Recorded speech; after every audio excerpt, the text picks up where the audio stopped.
Hi students, బాగున్నారా? బాగుండాలి. చూడండి, ఈరోజు మనం డైరెక్ట్ లెక్కలు వెళ్ళిపోదాం. అభ్యాసం 1.2లో రెండో లెక్క. క్రింది పూర్ణ సంఖ్యల యొక్క కసాగు మరియు గసాబాలను ప్రధాన కారణాంకాల లబ్ధ పద్ధతిలో కనుగొనండి. చూడండి, find the LCM and HCF of the following integers by the prime factors method. Factors మెథడ్లో మనం చేయాలి. చూడండి, అందులో మనకి ఒకటి లెక్క 12, 15, 21. Second 17, 23 and 29. Third 8, 9 and 25. Fourth 72 and 108. Next fifth 306 and 627. ఈ లెక్కలకి మనం ప్రైమ్ ప్రాక్టీస్ మెథడ్లో ప్రధాన కారణాంకాల లబ్ధ పద్ధతిలో కనుగొనాలి. అంటే చూడండి, మొదటి లెక్క చేద్దాం. ఫస్ట్ చూడండి, 12, 15, 21. 12 ఫ్యాక్టర్స్ చూడండి కడదాం. మీరు కట్టాలనుకుంటే మన పద్ధతి తెలిసినది కదా. 12కి 2 టైమ్స్ అంటే 6 అవుతుంది.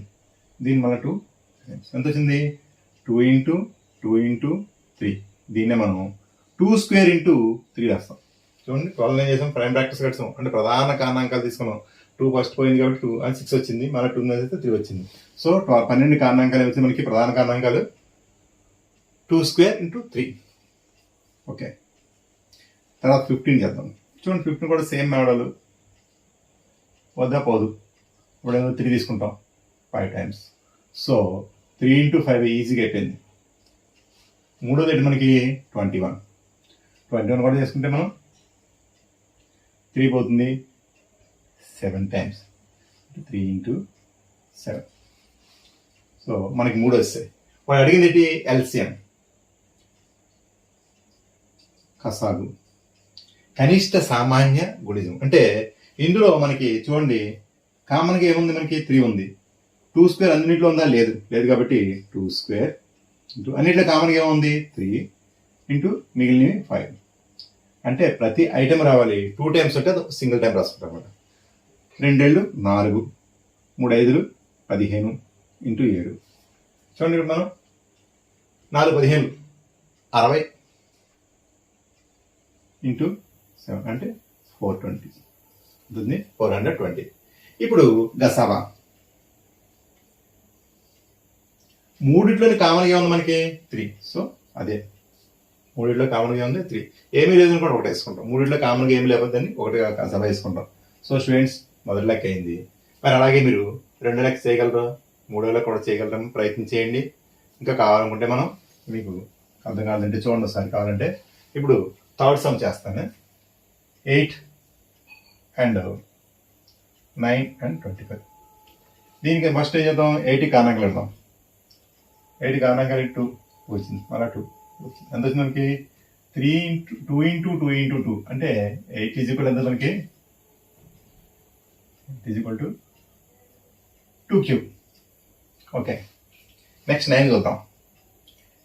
9కి 3 into 3. So 9 is equal to 3 square. Okay, next 25. 25కి 5 into 5. So 25 is equal to 5 square. మనకేమొచ్చాయి? 2 cube, 3 square, 5 square. ఇందులో మనం ఎక్కడ ఏమైనా వచ్చాయి? మనకి ఏమి కామన్గా ఎక్కడ ఉన్నాయి? మనకి లేదు. అంటే ఇప్పుడు 8కి 9కి 25కి కసాగు ఏమీ లేదు కాబట్టి 2 cube into 3 square into 5 square. దీన్ని మనం కంపల్సరీగా మల్టిప్లై చేయవలసిందే. దీన్ని గుణించి వేద్దాం. చూద్దాం. 3 అంతా 8 ఇంటూ 9 ఇంటూ 25. 7 72 ఇంటూ 25. 8 9 72 ఇంటూ 25. చూడండి, 25 5 10 1 35 1 36 4 14. ఎంత వచ్చింది? 0 0 8 1. ఎంత వచ్చింది? 1800. ఎంత వచ్చింది మనకి కసాగు? 18. మరి గసాబా ఇది మూడిట్లో ఏం లేదు కాబట్టి గసాబా ఏమవుతుంది మనకి 1. మూడిట్లో ఏం లేదు కాబట్టి గసాబా 1 అవుతుంది. సో స్టూడెంట్స్ జాగ్రత్తగా అబ్జర్వ్ చేయండి, ఈ 2 లెక్కలు నోట్ చేయండి, పక్కన రబ్బర్ కూడా ఉంది చూసుకోండి. చూడండి స్టూడెంట్స్, n ఒక సహజ సంఖ్య, అంటే ఏదో ఒక సహజ సంఖ్య తీసుకున్నాం. 6n యొక్క సంఖ్య 0తో, అంటే 6n అనే సంఖ్య తీసుకుంటే 0తో అంతమగునా కాదా చూడండి అన్నాడు. అని చూడండి, check whether 6n can end with the digital, అంటే digit last digit 0 for any natural number n. n యొక్క సహజ సంఖ్య అయితే మనకి చూడండి ఇక్కడ 6n అంటే అదే మనకి 6కి కారణాంకాలు కదా, ప్రధాన కారణాంకాలు 2 3 2 into 3 whole to the power of n. ఎంత 2 to the power of n into 3 to the power of n. ఇప్పుడు మనకి 6కి కారణాంకాలు కడితే 5 వచ్చి ఉంటే, అంటే ఎగ్జాంపుల్కి 2 to the power of n into 3 to the power of n into 5 వచ్చి ఉంటే చివర నెంబరు 0 ఉండదు. ఎందుకంటే 5 లెక్కలో 0 కానీ 5 కానీ వస్తుంది. ఒక 5 5 2 5 10 3 5 15 4 5 20 డిజిట్ 0 వస్తుంది. కానీ 5 ఉందా? లేదు కాబట్టి ఇది 0తో అంతం కాదు, ఇది 0తో అంతం కాదు అని చెప్పేసి నిర్ణయం తీసుకోవచ్చు. సో ఇది 0తో అంతం కాదని చూడండి. అంటే మనం చేసి చూస్తుంటాం 6th ఫార్మ్ ఇక్కడ 5 లేదు కాబట్టి 0తో అంతం కాదు.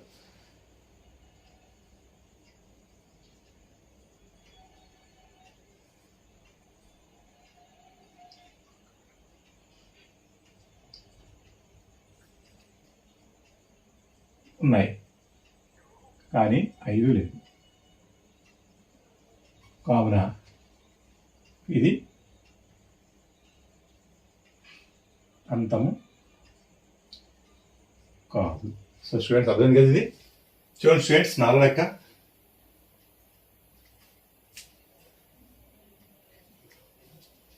చూడండి స్టూడెంట్స్ ఇది 4 లెక్క చూడండి. 7 into 11 into 13 plus 13 మరియు 7 into 6 into 5 into 4 into 3 into 2 into 1 plus 5 ఏ విధంగా సంయుక్త సంఖ్యలు అవును చూడండి, వివరించండి. Explain way 7 into 11 into 13 plus 13 and 7 into 6 into 5 into 4 into 3 into 2 into 1 plus 5 are a composite number. ఇవి సంయుక్త సంఖ్యలు అవుతాయా అంటే ఇవి చేస్తాయని చూడండి. ఎగ్జాంపుల్ అది మనం ఇప్పుడు ట్రై చేద్దాం. 7 into 11 into 13 plus 13, ఈ రెండిట్లోని 13 కామన్ తీయండి. 7 into 11 plus 1, so 13 into 77 plus 1 is equal to 13 into 78. అంటే ఇప్పుడు 7 into 11 into 13 plus 13 కి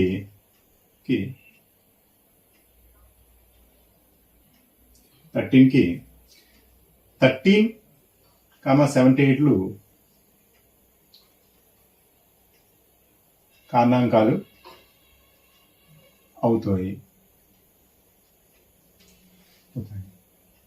కాబట్టి ఇది సంయుక్త సంఖ్య. అదేవిధంగా ఇది కూడా చదువు చూడండి. 7 into 6 into 5 into 4 into 3 into 2 into 1 plus 5. ఇందులో కూడా మనకి ఏం చేస్తాం, 5 కామన్ తీద్దాం. 5 కామన్ తీస్తే 7 into 6 into 4 into 3 into 2 into 1 plus 1. ఇప్పుడు మనం ఈ మల్టిఫై చేద్దాం చూడండి. 2 into 1 2, 2 into 3 6, 6 into 4 24, 24 into 6 చూడండి sir. 1 into 2, 2 into 3 6, 6 into 4 24, 24 into 6 చూడండి సార్. 4 4 2 12 144 ఇంటి అంతే మనం 7 చూడండి.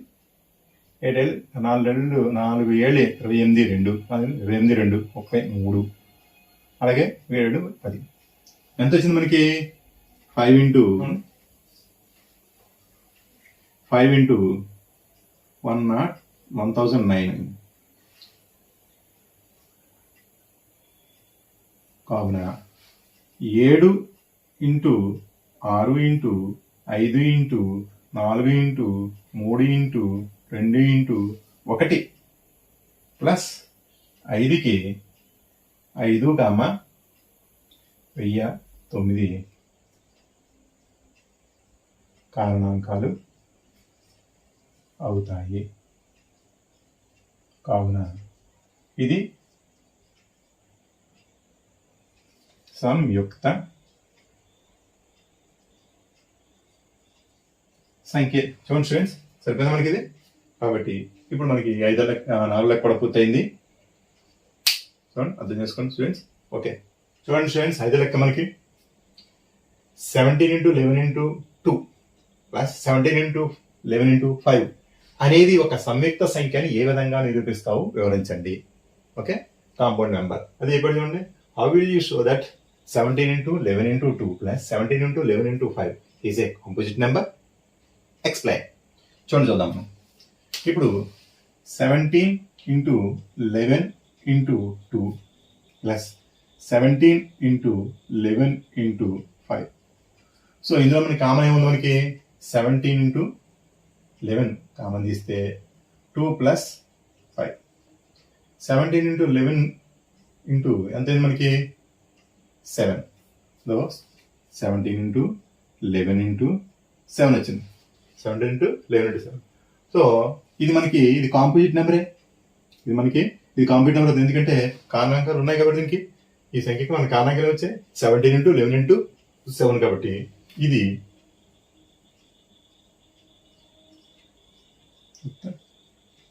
సంఖ్య. కావాలనుకుంటే దీన్ని మనం గురించి చేసుకోండి. ఇది సంయుక్త సంఖ్య మనకు అవుతుందని చెప్పేసి మనం చెప్పవచ్చు. అంటే కావాలంటే చూడండి, 17 into 7 7 49 4 1 7 11 ఇంటూ దీన్ని ఎంత మళ్ళీ చేయాలి మనం? 11 9 9 1 1 9 0 3 1. సో 1309 మనకి అవుతుంది 1309. ఈ విధంగా మనం ఈ లెక్కని చేసుకోవచ్చు. అంటే దీని యొక్క సంయుక్త సంఖ్య మనకి 1309. సో స్టూడెంట్స్ చూడండి, 6వ లెక్క చూడండి. 6 to the power of 100 యొక్క ఫలిత సంఖ్యలోని ఒక్కట్ల స్థానంలోని అంకె ఏది? What is the last digit of 6 to the power of 100? చూడండి, 6 to the power of 100 అంటే అర్థం మనకి 6ని 100 సార్లు వేసుకుని గుణిస్తే వచ్చే సంఖ్యలో చిట్ట చివరి అంటే ఒకట్ల స్థానంలో ఉన్న సంఖ్య వల్ల ఏమవుతుంది అని అడుగుతున్నాడు. అది గుణించి చేసి అని చేయడం మనకి ఎంత ఇబ్బంది కదా, కానీ ఈజీగా చూద్దాం ఒకసారి. అబ్జర్వ్ చేయండి ఒకసారి. యాక్చువల్గా 6 to the power of 1 అంటే ఎంత మనకి? 6. 6 to the power of 2 అంటే ఎంత మనకి? 36. మరి 6 to the power of 3 is కూడా ఎంత అంటే 36 into 6. 6 6 36 3 6 3 18 3 27 అంటే 216. అలాగే 6 to the power of 4 చూద్దాం. అంటే ఇంకోసారి 6 కూడా సరిపోతుంది కదా మనకి. 6 6 36 3 1 6 6 3 9 6 7 12 1296. అలాగే 6 to the power of 5 కూడా చూద్దాం సార్. అంటే మళ్ళీ దీన్ని మళ్ళీ 6తో గుడిస్తే 5th 6 6 36 3 6 9 54 3 57 5 ఉంది. 6 2 12ని 5ని 17 1 1 6 1 7 7776. ఇంకా ఇంకోసారి చేద్దాం చూడండి. 6 to the power of 6 చేద్దాం. అంటే ఇంకొకసారి 6 6 36 3 సరిపోయింది. 6 7 42ని 3ని 45 అంటే 4 ఉంది. అలా 6 7 42ని 4ని 46 4 ఉంది. అలాగే 6 7 42ని మళ్ళా 46 అంటే 46656. స్టూడెంట్స్ మాస్టర్ ఇంత లెక్క చేస్తున్నారో ఆలోచిస్తున్నారో ఒకసారి చూడండి. 6 పవర్ 1 ఉంటే, పవర్లో 1 ఉంటే చివరిలో 6 వచ్చింది. పవర్లో 2 ఉన్నా కూడా చివరిలో 6 వచ్చింది. పవర్లో 3 ఉన్నా సరే చివరిలో 6 వచ్చింది. పవర్లో 4 ఉన్నా సరే చివరిలో 6 వచ్చింది. పవర్లో 5 ఉన్నా సరే చివరిలో 6 వచ్చింది. పవర్లో 6 ఉన్నా సరే చివరిలో 6 వచ్చింది. మరి పవర్లో 100 ఉంటే చివర 6 వస్తుంది. ఎందుకంటే అన్ని పవర్లు చేసిన సరే 6తోని మనం చివరిలో 6 వస్తుంది. కాబట్టి 6/100 అంటే చివరిలో కూడా ఉంటుంది. అంటే therefore 6/100 యొక్క ఒకట్ల స్థానంలో అంకె 6 అవుతుంది. స్టూడెంట్స్ అబ్జర్వ్ చేయండి, ఇంత సులువుగా ఉంటుంది లెక్క. కాబట్టి ఈ లెక్కలన్నీ కూడా మీకు బాగా అర్థమై ఉంటాయి. కాబట్టి వీడియో జాగ్రత్తగా అబ్జర్వ్ చేయండి, సబ్స్క్రైబ్ చేయండి, బెల్ కొట్టండి, లైక్ చేయండి. ఈ లెక్కలన్నీ కూడా మీ ఫ్రెండ్స్కి షేర్ చేయండి. Okay students.